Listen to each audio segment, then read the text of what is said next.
Hello, everyone, and welcome to the beginner's room here at XM Live from wherever you are watching us. We are at least at the first 15 minutes on different channels, of course, also on XM Live, and we invite you to come over at XM Live so you can chat with us. This is live. We are talking about the markets.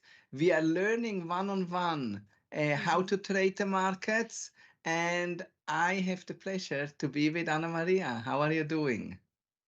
Hi, Gil. Hello, everyone. I'm really excited. This is my favorite session of the week, Learn It Live, and we're going to be here for the full hour to learn really important things about trading. This is what this session is all about. Um, of course, as you said, every kind of comment, question, any kind of participation from our viewers, whether they're watching us from our YouTube channel or from our website, is more than welcome. You can go ahead and actually guide us into what do you want to learn and what it is where actually you might be facing, in which area you might be facing a little bit of troubles or issues, difficulties. So, yeah, I'm really excited. I know that this is an important week. We are kind of the middle of the week. Um, and this Friday is a pretty important Friday as well, right? It is. It will be non-farm payroll, or it's called non-farm payroll. It's actually the job report from the United States. And there is not only non-farm payroll, there is a lot of other news coming with the job report. But most people are focusing on just one thing, and that's non-farm payroll. Actually, yes. Is it a reason for that? I mean, um, is it because of the what we discussed the other time regarding the effect of the non-farm payrolls on the interest rates? Look, I think at the moment, by the way, there is something that is more important than non-farm payroll. Like non-farm payroll could be very important, and it is very important, but I think the average hour earning is even more important at this very moment. Because if average hour earnings are going up very strong, that means people earn a lot of more money, which is, you might think it's a good thing, but for the economy, it's not good, especially Hmm. in the environment we are in at the moment. Okay, within high inflation rates, you mean? Exactly. So we have high inflation. That means prices are going up too strong. And if people earn more, that means the companies have to put prices even more up. Because again, if somebody gets higher, if all the workers of a company earn more, he has you have to roll over those costs into the product, so the product becomes more expensive. And not only that, that's from the producing side, but also from the consuming side. If people have more money, they spend more. Yeah, that's true. But I mean, how higher can prices get? A simple walk in the supermarket these past few days is the talk of the week. Everyone has been talking about the high prices of goods and everyday, things that we need. So, isn't there actually a limit? Isn't some regulation that might protect the clients from such high prices? There is no limit. Again, Yeah, the great. limit the limit is that central banks have to fight it. They have a mandate to bring inflation down.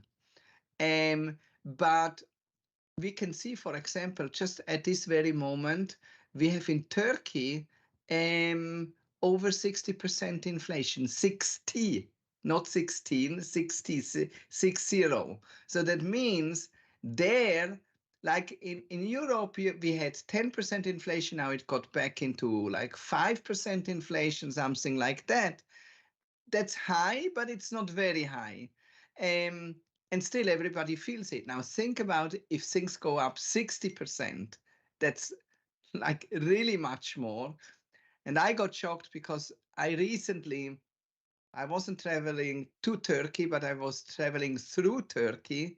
Mm-hmm. And I was shocked at the prices at the airport. Like absolutely crazy. I So remember it from high. a few years back and now again, and things get really, really expensive there. So yes, one can feel it. And the problem with inflation is, so normally, um, the government is taxing people in a different way. Not everybody is taxed the same.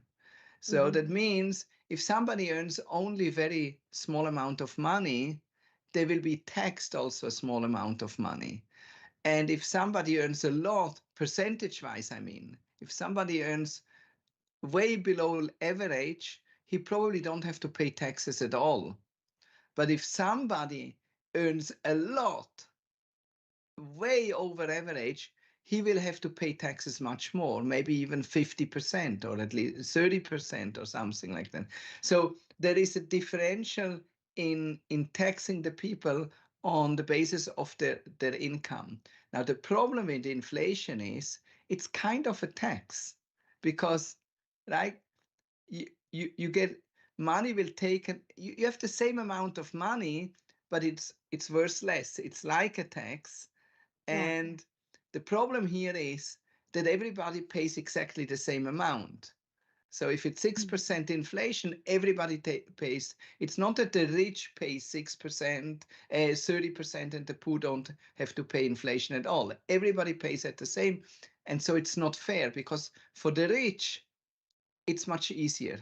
They don't have a problem with 6% more Yeah. prices. But the poor who are already struggling, 6% higher prices, it's much, much more heavy on them.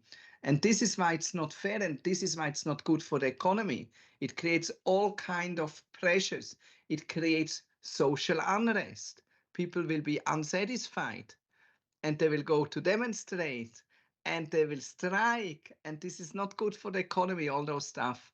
And we can see this worldwide. We just saw that the Speaker of the House, the Representative House in the United States, was voted out of his position tonight, which was a historical moment that a Republican who has the majority in its parliament got kicked out, and this is because politics gets more and more extreme. So and part of this extreme is high inflation. And we Mm. saw in history again and again, if there is too high inflation, normally problems, geopolitical problems, are not far away. Yeah. I mean, up to a point, it kind of makes sense. This is the way that people have in order to just bring out there how much they don't like a situation, and for let's say for the governments to do something.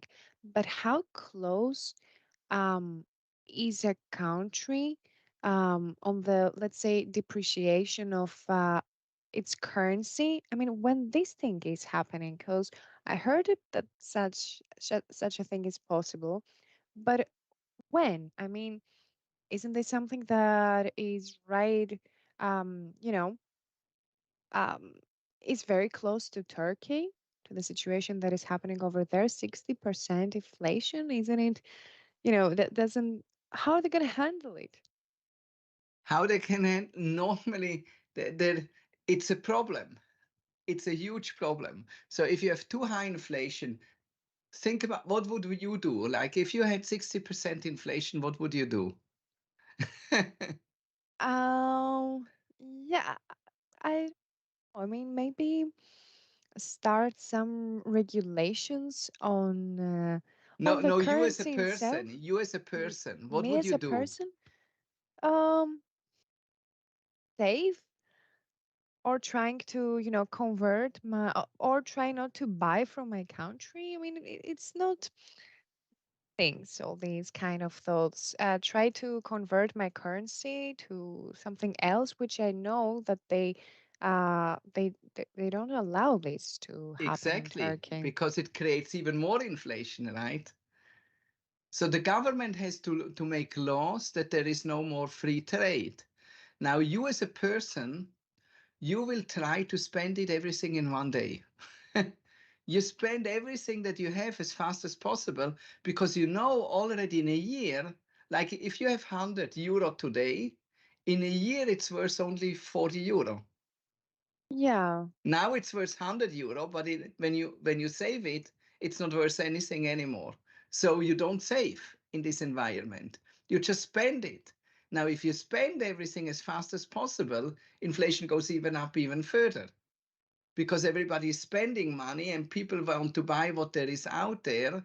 So inflation goes even further up because if high consumption is creating inflation, not only that, you might be very angry to get only a monthly salary, because if you get a monthly salary every Not enough. month, it's like things are 6% higher prices if you have over the year 60%.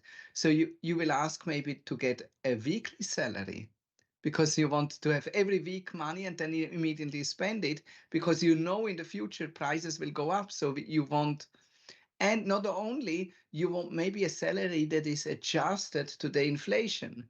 So you say Hmm. to your boss, I want a certain salary, but I want to have to attach it to inflation. So when inflation goes up, I want to have higher salary. Now, if the boss pays it, again, he has to roll over the prices. And so inflation gets even more high. So it's a spiral that is really, really unhealthy, this Yeah. environment.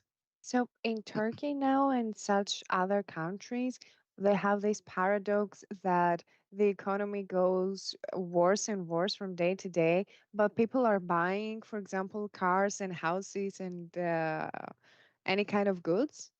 Yeah, because it's the worst thing to be in cash. I mean, Yeah. and you have so you can't think into the future anymore. Also, companies can't think into the future.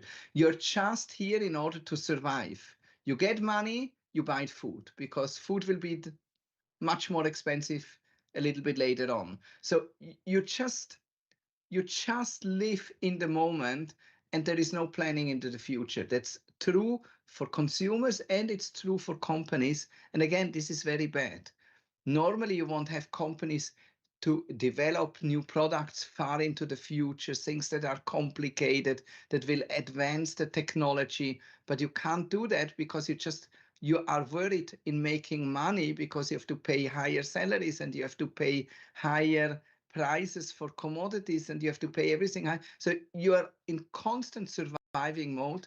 You can't really think of the future. And again, this is a very bad situation. And this is why they created central banks so they can control it. So inflation actually happens when there is too much money out there.